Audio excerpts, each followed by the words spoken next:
Hi friends, welcome to our study. देखिए, Arihant publication का JPSC का मॉडल प्रैक्टिस सेट का सीरीज चल रहा है और ये पेपर फर्स्ट का इस सीरीज में कराएंगे हम प्रैक्टिस सेट नंबर 4।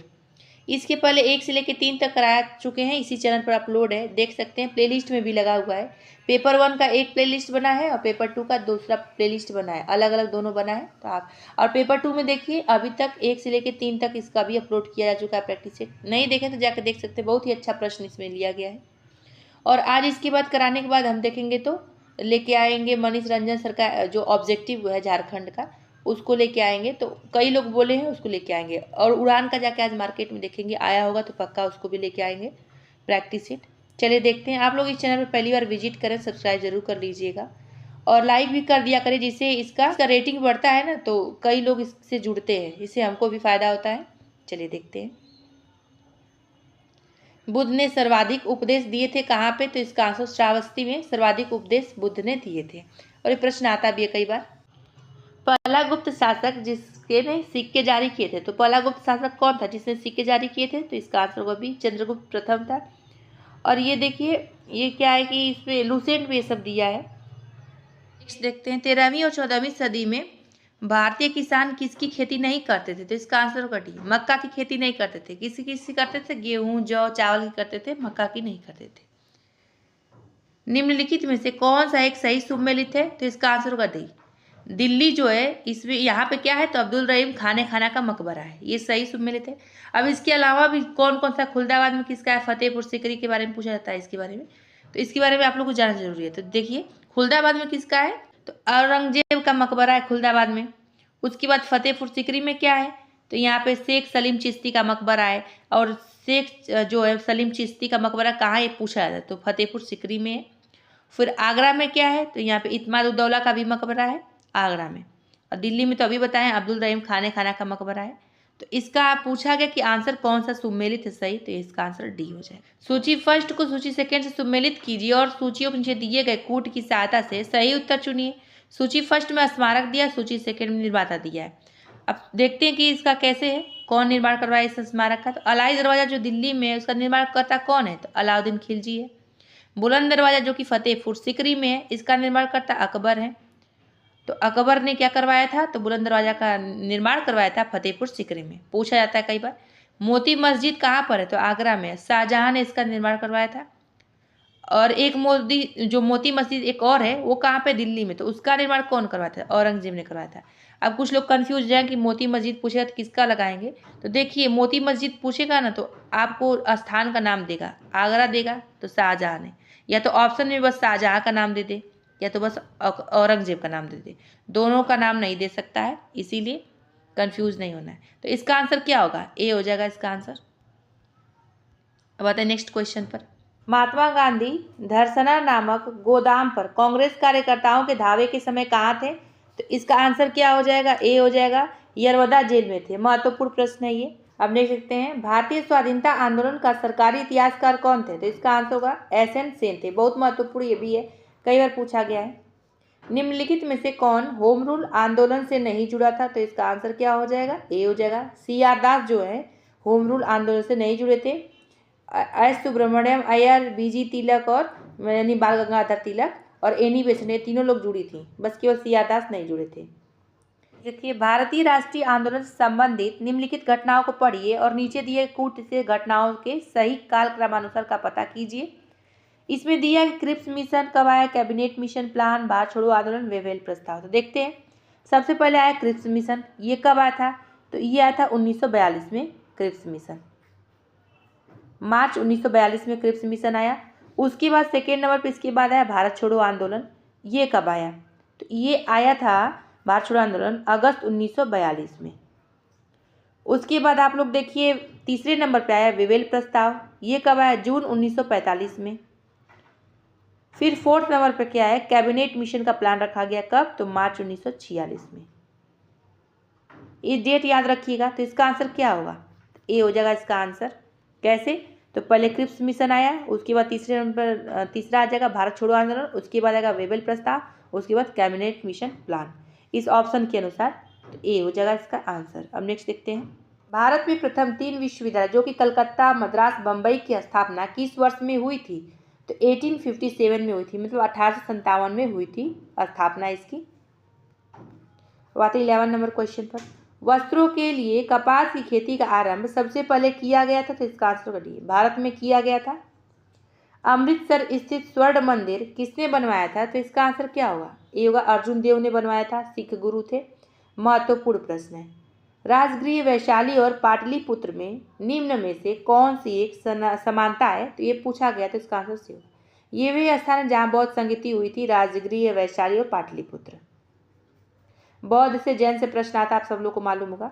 देखते हैं, भारत भ्रमण पर आए यात्रियों के बारे में निम्नलिखित कथनों पर विचार कीजिए। इसमें क्या दिया है, उपरोक्त कथनों में से कौन सा कथन सही है, जो सही है वही बताना है। तो पहला, हेरात के अब्दुल रज्जाक समरकंदी ने दिल्ली तथा दौलताबाद का भ्रमण किया था, ये गलत है। दूसरा क्या दिया है, इब्न बतूता दिल्ली तथा दौलताबाद दोनों का विस्तृत लेखा उपलब्ध कराता है, सही है। तीसरा हम दिया है कि बर्नियर के अनुसार मुगल भारत की भूमि में कोई निजी संपत्ति नहीं थी, यह भी सही है। तो इसका आंसर क्या होगा, दूसरा और तीसरा, आंसर डी हो जाएगा। आते हैं नेक्स्ट क्वेश्चन। सूची फर्स्ट को सूची सेकंड से सम्मिलित कीजिए और सूचियों के नीचे दिए गए कूट का प्रयोग करके सही उत्तर चुनिए। सूची फर्स्ट में राजवंश दिया है, सूची सेकंड में वास्तुकला दिया है। तो देखिए ये आर्ट एंड कल्चर में प्रश्न आ जाएगा और यहाँ से प्रश्न आता है, बहुत अच्छा प्रश्न पूछा जाता है। इसका आंसर क्या हो जाएगा, तो इसका आंसर हो जाएगा डी। अब देखते हैं, मिलाते हैं। चालुक्यों ने किसका निर्माण करवाया था, तो पट्टडकल मंदिर का निर्माण चाणक्यों ने करवाया था। होयसलों ने किसका निर्माण करवाया था, तो केशव मंदिर सोमनाथपुर का निर्माण करवाया था। पांड्यों ने किसका निर्माण करवाया था, चिदम्बरम मंदिर का पूर्वी गोपुर में निर्माण करवाया था पांड्यों ने। पूर्वी गंग ने किसका निर्माण करवाया था, सूर्य मंदिर कोणार्क का निर्माण किसने करवाया था, पूर्वी गंग ने। तो इसका आंसर क्या होगा, डी हो जाएगा। देख सकते हैं, निम्नलिखित में से एक कौन सा सुमेलित नहीं है, जो सुमेलित नहीं है टिक लगाना, तो इसका आंसर होगा डी। इंदिरा गांधी नहर परियोजना राजस्थान एवं पंजाब में, नहीं, गलत है। तो इसका आंसर डी हो जाएगा, ये सुमेलित नहीं है, क्योंकि इंदिरा गांधी नहर परियोजना से लाभान्वित होने वाला राज्य बस है राजस्थान, पंजाब नहीं रहेगा, राजस्थान हो जाएगा, तब सही होगा। और इसके बाद ये पूछता है कि किस नदी पर बनाई गई ये परियोजना है, तो किस नदी पर बनाई गई, इसका मुख्य उद्देश्य क्या है, तो अभी बताया इसका मुख्य उद्देश्य सिंचाई करना। और ये बनाया गया परियोजना सतलुज एवं ब्यास नदी के संगम पर बनाई गई है, ये भी ध्यान रखने योग्य है। नेक्स्ट देखते हैं, छोटा नागपुर का पठार जिस संसाधन में समृद्ध है वह कौन सा है, तो इसका आंसर हो जाएगा बी, खनिज संसाधन से प्रसिद्ध है छोटा नागपुर का पठार। सूची फर्स्ट को सूची सेकंड के साथ सम्मिलित कीजिए और सूचियों के नीचे दिए गए कूट का प्रयोग करके सही उत्तर चुनिए। सूची फर्स्ट में स्थान दिया है और सूची सेकंड में उद्योग दिया है, इसको भी देखते हैं हम लोग। इसका आंसर अभी पहले देख लीजिए, सी हो जाएगा। जबलपुर में ऑटोमोबाइल उद्योग है। उसके बाद बेंगलुरु में क्या है, तो आईटी उद्योग है। मथुरा में क्या है, तो पेट्रो रसायन उद्योग है। और बल्लारपुर में क्या है, तो इसका कागज उद्योग है यहाँ पर। इसका आंसर हो जाएगा सी। आते हैं नेक्स्ट क्वेश्चन। भारत में तेल शोधक कारखानों का निम्नलिखित में से कौन सा एक अनुक्रम उनके स्थापना काल के संदर्भ में सही है, तो इसका आंसर डी होगा, गुवाहाटी, फिर बरौनी, फिर हल्दिया, फिर मथुरा। इस सही तेल शोधक कारखानों का स्थापना क्रम सही है। अब ये पूछा जा सकता है गुवाहाटी का कब हुआ था स्थापना, तो जनवरी 1962 में हुआ था। और उसके बाद बरौनी तेल शोधक कारखाना का स्थापना कब हुई थी, तो इसका हुई थी जुलाई 1964 में। कब, जुलाई 1964 में। फिर उसके बाद आइए आप लोग, हल्दिया तेल शोधक कारखाना की स्थापना कब हुई थी, तो इसका जनवरी 1975 में हुई थी। उसके बाद मथुरा तेल शोधक कारखाना की स्थापना हुई थी जनवरी 1982 में, यानी 1982 में। बात है नेक्स्ट क्वेश्चन। जनसांख्यिकी संक्रमण की संकल्पना किसके लिए एक प्रतिरूप प्रदान करती है, तो इसका आंसर हो जाएगा डी हो जाएगा, आर्थिक विकास और प्राकृतिक जनसंख्या परिवर्तन के मध्य संबंध की जांच करना। नेक्स्ट, निम्नलिखित झीलों में से किसको अभी हाल ही में राष्ट्रीय झील संरक्षण परियोजना के अंतर्गत सम्मिलित किया गया था, इसका आंसर भीमताल को किया गया था। निम्नलिखित में से कौन सबसे नवीन पर्वत श्रेणी है, तो इसका आंसर होगा सी, शिवालिक जो है सबसे नवीन पर्वत श्रेणी है। इन सब में से विंध्य, अरावली, अन्नामलाई में से शिवालिक है सबसे क्या है, नवीन पर्वत श्रेणी। नेक्स्ट, सूची फर्स्ट को सूची सेकंड के साथ सम्मिलित कीजिए और सूचियों के नीचे दिए गए कूट का प्रयोग करके सही उत्तर चुनिए। सूची फर्स्ट में क्या दिया है, राज्य दिया है, और जो सूची सेकंड में क्या दिया है, जनसंख्या घनत्व दिया है। तो इसका कैसे जनसंख्या घनत्व कहाँ पे है, चलिए इसका देखते हैं कूट में क्या है, कैसे आंसर दिया गया है। 23 का। इसका आंसर डी होगा। वैसे तो केरल का कब कितना है जनसंख्या घनत्व? तो 860 है। बिहार का कितना है? तो 1106 है। उसके बाद पश्चिम बंगाल का कितना है? तो 1028 है। फिर आएंगे डी, उत्तर प्रदेश का कितना है? तो 829 है। नेक्स्ट, काहिरा का समय ग्रीनविच से 2 घंटा आगे है, तो अतः यह स्थित है। तो इसका आंसर क्या होगा? बी। 30 डिग्री पूर्वी देशांतर में स्थित है। और काहिरा क्या है? तो ये मिस्र की राजधानी है काहिरा। निम्न में से सही कथन किसका है? तो इसका आंसर होगा डी। उत्तरी व दक्षिणी ध्रुव एक दूसरे के प्रति ध्रुवस्थ है। तो ये जियोग्राफी का प्रश्न है। भारत के प्रधानमंत्री की नियुक्ति के समय, तो इसका आंसर क्या होगा? ए हो जाएगा। जरूरी नहीं है कि वह संसद के दोनों सदनों में से एक का आवश्यक रूप से सदस्य हो, परंतु उसे 6 माह के अंदर आवश्यक रूप से दोनों में से एक सदन का सदस्य होना चाहिए। ये पॉलिटी में लक्ष्मीकांत में बहुत अच्छे से आप लोग कॉन्सेप्ट क्लियर हो जाएगा अगर पढ़ लेते हैं आप लोग। टाइम रहता है आप लोग के पास तो मीन्स भी लिख सकते हैं आप लोग उससे। भारत के किस प्रांत में सर्वप्रथम साम्यवादी सरकार की स्थापना हुई थी? तो इसका आंसर केरल। भारत में संसद द्वारा बंधुआ मजदूरों की प्रतिबंधित करने वाला अधिनियम पारित किया गया था, वर्ष किस वर्ष में किया गया था? तो इसका आंसर होगा बी। 1976 में किया गया था।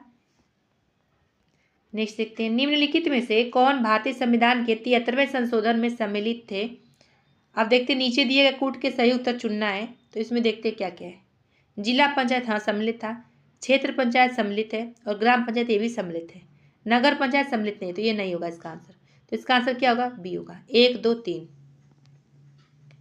एक विधेयक जो संसद में प्रस्तुत किया जाता है कौन सी क्रिया के बाद अधिनियम बन जाता है? अब इसका देखते हैं आंसर क्या होगा? बी। जब राष्ट्रपति अपनी सहमति दे देते हैं तो अधिनियम बन जाता है। पॉलिटी का प्रश्न है। एक विकास खंड पर पंचायत समिति होती है, तो इसका आंसर होगा बी। एक प्रशासनिक अधिकरण होती है। भारत सरकार की प्रथमता सारणी में भारत के मुख्य न्यायाधीश के ऊपर कौन आता है? तो इसका आंसर होगा बी। भूतपूर्व राष्ट्रपति आते हैं। नेक्स्ट, कथन ए में क्या दिया है? क्रिप्स प्रस्ताव को कांग्रेस ने अस्वीकृत कर दिया था, और कारण आर दिया है क्रिप्स मिशन में केवल श्वेत लोग सम्मिलित थे। तो इसका आंसर क्या होगा? डी होगा। ए गलत है किंतु आर सही है।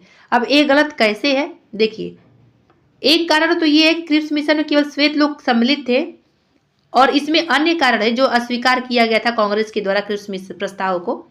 तो उसमें एक और कारण ये था, सबसे महत्वपूर्ण कारण था कि इसमें जो है डोमिनियन राज्य बनाने की बात कही थी भारत को, ठीक है, और पूर्ण स्वतंत्रता का जिक्र नहीं किया गया था कहीं भी क्रिप्स प्रस्ताव में, इसीलिए अस्वीकार किया गया था।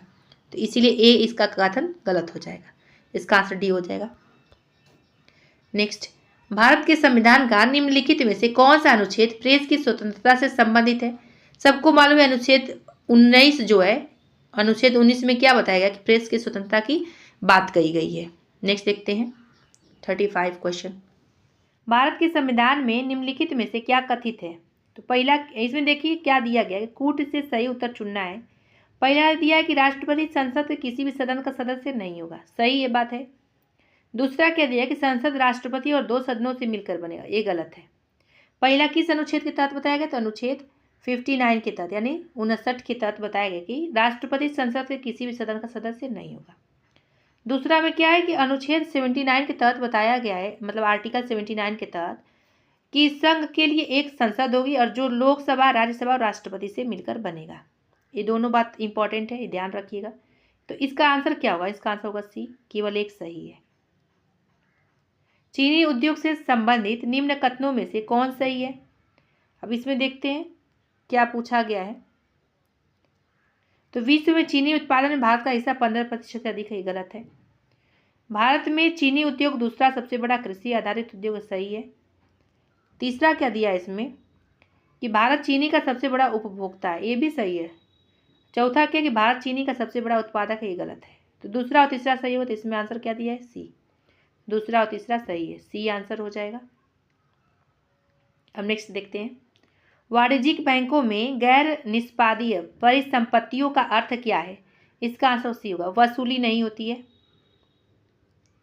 भारत में रुपए का अवमूल्यन पहली बार जिस वर्ष किया गया था वो क्या है? तो इसका आंसर क्या होगा? ए हो जाएगा। 1949 में किया गया था। पावर पैक परियोजना संबंधित है, तो इसका आंसर ए होगा।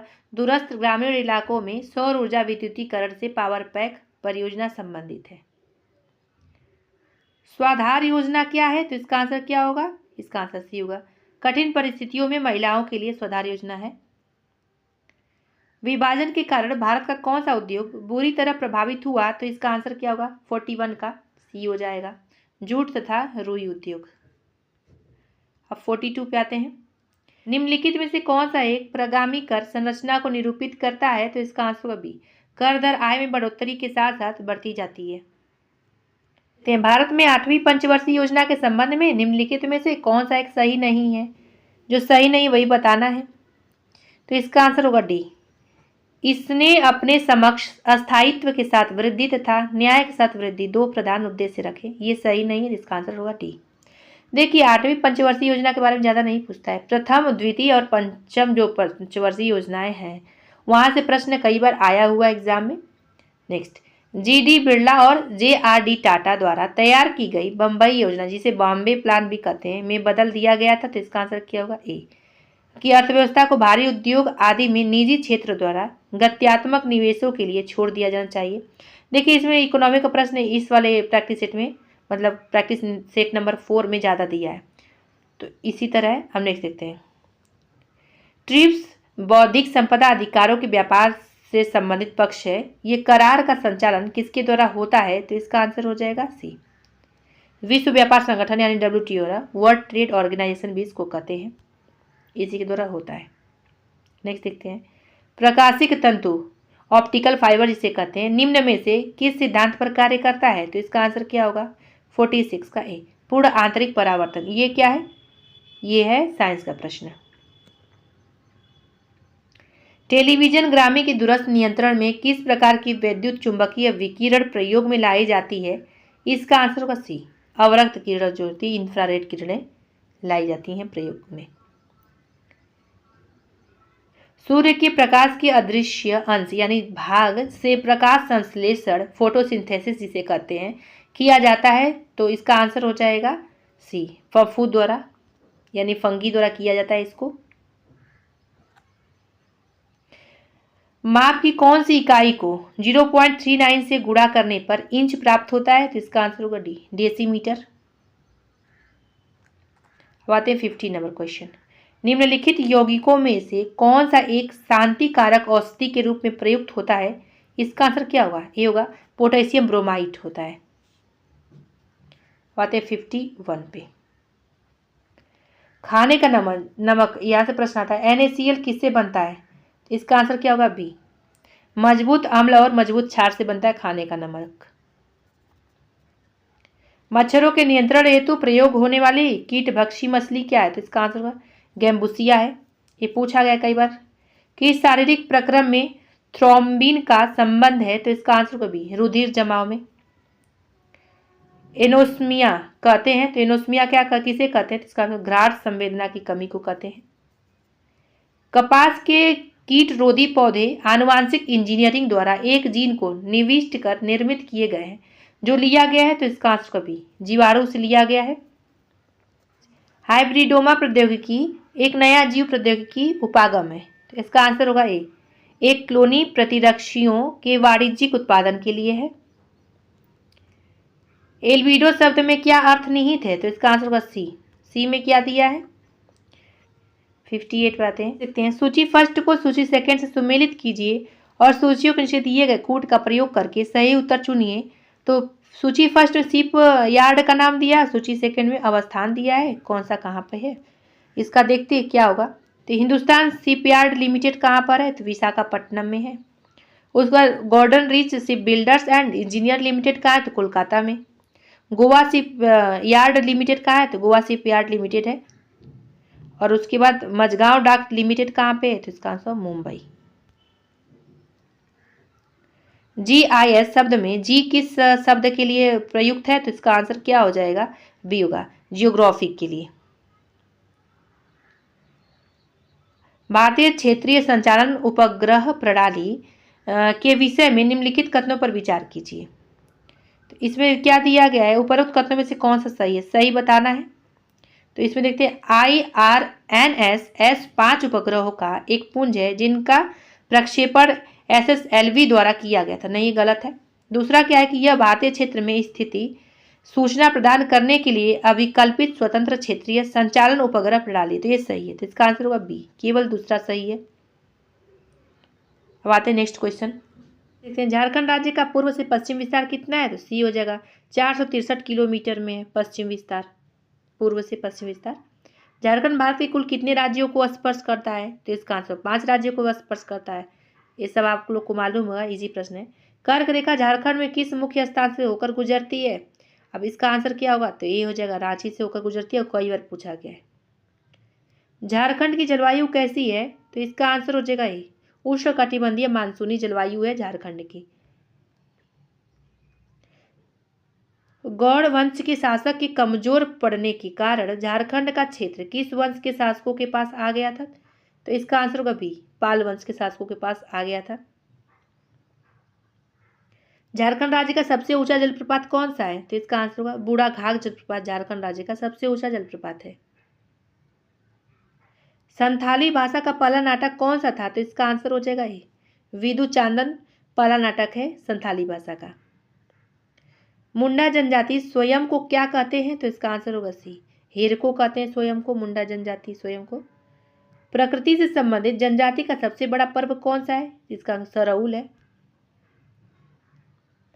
कोहबर चित्रकला शैली किन जनजातियों में सर्वाधिक प्रचलित है, तो इसका आंसर होगा बिरोहोर। आते हैं 71 नंबर पर।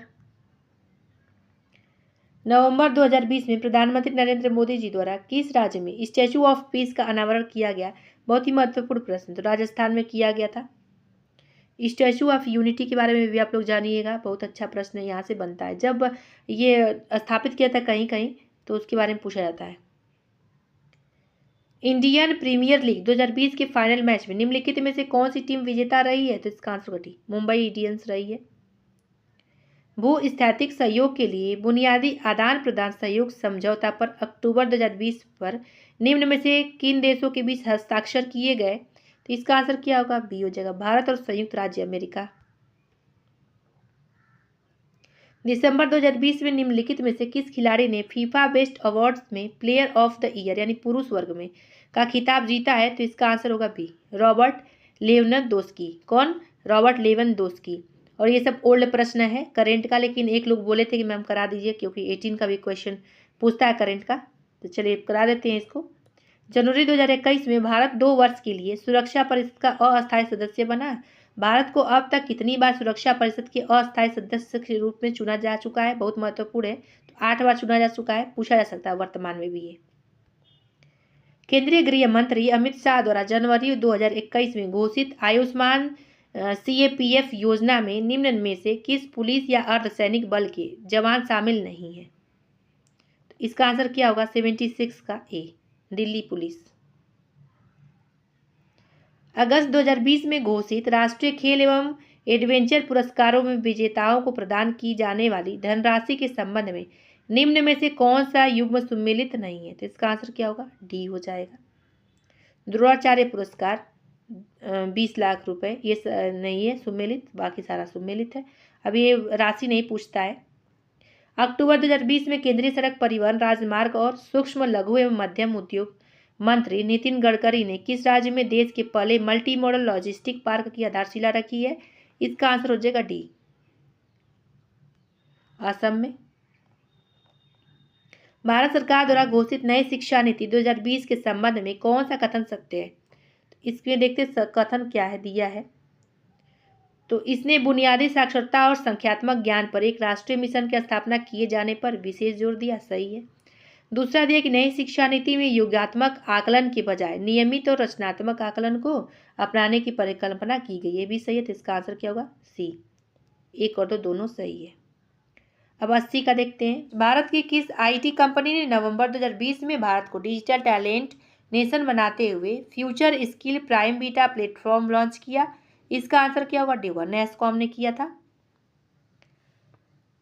अक्टूबर 2020 में अगरकर अनुसंधान संस्थान के वैज्ञानिकों द्वारा विकसित की गई गेहूं की किस्म क्या है, इसका आंसर क्या होगा, बी होगा, MACS 6478 है।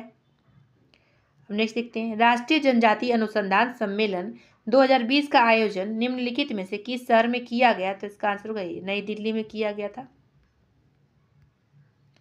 फरवरी 2020 में केंद्रीय स्वास्थ्य मंत्री डॉक्टर हर्षवर्धन द्वारा गर्भवती महिलाओं और बच्चों को मुफ्त में टीकाकरण प्रदान करने हेतु कौन सी पहल लॉन्च की गई?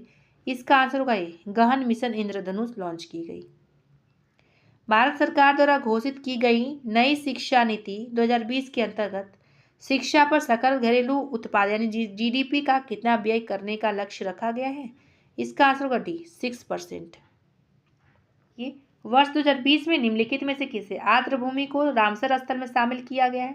तो इसका आंसर क्या होगा? डी उपरोक्त सभी को किया गया है, सूर सरोवर को, लोनार झील को और आसन संरक्षण रिजर्व को। देखते हैं गंगा नदी में BOD सर्वाधिक मात्रा में पाया जाता है। BOD का फुल फॉर्म भी पूछता है, बायोलॉजिकल ऑक्सीजन डिमांड हो जाएगा इसका फुल फॉर्म। तो सर्वाधिक मात्रा में पाया जाता है, तो इसका आंसर क्या होगा? बी कानपुर एवं इलाहाबाद के मध्य पाया जाता है। बात है नेक्स्ट क्वेश्चन कि किसी दिए गए पारिस्थितिकीय तंत्र में निवासियों की पोषित हो सकने वाली अधिकतम संभाव्य संख्या क्या कहलाती है? तो इसका आंसर क्या हो जाएगा? बी हो जाएगा, वहन क्षमता कहलाती है। ये इन्वायरमेंट का सब प्रश्न आ रहा है। नेक्स्ट सुपोषण यानी यूट्रिफिकेशन क्या है? तो इसका आंसर क्या होगा? बी हो जाएगा इसका आंसर। पोषक तत्व संपन्न जल में शैवाल की अत्यधिक वृद्धि जिससे ऑक्सीजन का स्तर घट जाता है एवं बहुत से जीवों की मृत्यु हो जाती है। हांगुल परियोजना की शुरुआत कब हुई थी? तो इसका आंसर क्या होगा? बी हो जाएगा, 1970 में हांगुल परियोजना की शुरुआत हुई थी। अंटार्कटिक क्षेत्र में ओजोन छिद्र का बनना चिंता का विषय है। इस छिद्र के बनने का संभावित कारण क्या है? तो इसका आंसर भी होगा विशिष्ट ध्रुवीय वातावरण तथा समताप मंडलीय बादलों की उपस्थितता, क्लोरोफ्लोरोकार्बन का अंतर्वाह। ये प्रदूषण के कारण मतलब कार्बन डाइऑक्साइड भी बढ़ता है, तो इसके कारण भी ओजोन छिद्र में प्रभाव पड़ता है। क्लोरोफ्लोरोकार्बन से भी होता है। तो ये सब पढ़ना है आप लोग को, इम्पोर्टेंट है। संयुक्त राष्ट्र पर्यावरण कार्यक्रम जिसे UNEP कहते हैं, इसकी स्थापना कब हुई थी? तो इसका आंसर हो जाएगा सी, वर्ष 1972 में हुई थी। द डार्क रूम किसकी रचना है? तो इसका आंसर होगा बी और डी दोनों हो जाएगा, खुशवंत सिंह का और RK नारायण का। नेक्स्ट देखते हैं ध्वज गीत को रचना किसने की थी? ध्वज गीत की रचना की थी सी, श्यामलाल गुप्त पार्षद ने ध्वज गीत की रचना की थी। बात है नेक्स्ट उर्वशी की रचनाकार कौन है? तो इसका आंसर होगा सी, रामधारी सिंह दिनकर उर्वशी की रचनाकार हैं। थाईलैंड की मुद्रा क्या है? तो इसका आंसर होगा डी, बहत है। इसको थाई बात भी कहते हैं, बहत भी कहते हैं। ऑप्शन में थाई बात रहे तो भी सही है और बहत रहे तो वो भी सही है। थाईलैंड की मुद्रा है। अब आते हैं नेक्स्ट, हिटलर का उपनाम क्या था? तो इसका आंसर क्या होगा? बी, फ्यूहरर था हिटलर का उपनाम। श्रीलंका को पूर्व में किस नाम से जाना जाता है? तो इसका आंसर कभी सीलोन के नाम से जाना जाता है। हीना सिद्धू किस खेल से संबंधित है? तो इसका आंसर होगा सी, निशानेबाजी से संबंधित है। नेक्स्ट पारिस्थितिकीय तंत्र की कार्यप्रणाली के मुख्य घटकों में शामिल कौन कौन सा है? तो इसका देखते हैं। खाद्य श्रृंखला का एवं खाद्य जाल है, ऊर्जा प्रवाह है, पदार्थ चक्रण, प्राथमिक एवं द्वितीयक उत्पादन ये भी सम्मिलित है। पांचवा क्या? पारिस्थितिकीय तंत्र का विकास, संचालन तथा संतुलन। ये सभी सही है। इसमें सही पूछा गया है तो इसका आंसर होगा डी, ये सभी। निम्नलिखित में से कौन सा जैव विविधता सक्रिय क्षेत्र वनस्पति एवं रीढ़धारी प्राणियों से समृद्ध है? तो इसका आंसर होगा सी, उष्णकटिबंधीय एंडीज। फ्रेंड्स ये भी वीडियो समाप्त है। अब रेगुलर प्रैक्टिस सेट अपलोड किया जाएगा और जो जो हमें लगेगा कि अपलोड करना चाहिए उसको भी अपलोड किया जाएगा आप लोग के लिए। तो आप लोग अगर इस चैनल पर पहली बार विजिट करें, सब्सक्राइब जरूर कर लीजिएगा। अच्छा लगे तो लाइक कर दिया करें जिससे रीच डाउन ना हो इस चैनल का। तो फिर मिलेंगे अगले वीडियो में अगले टॉपिक के साथ। वीडियो देखने के लिए धन्यवाद।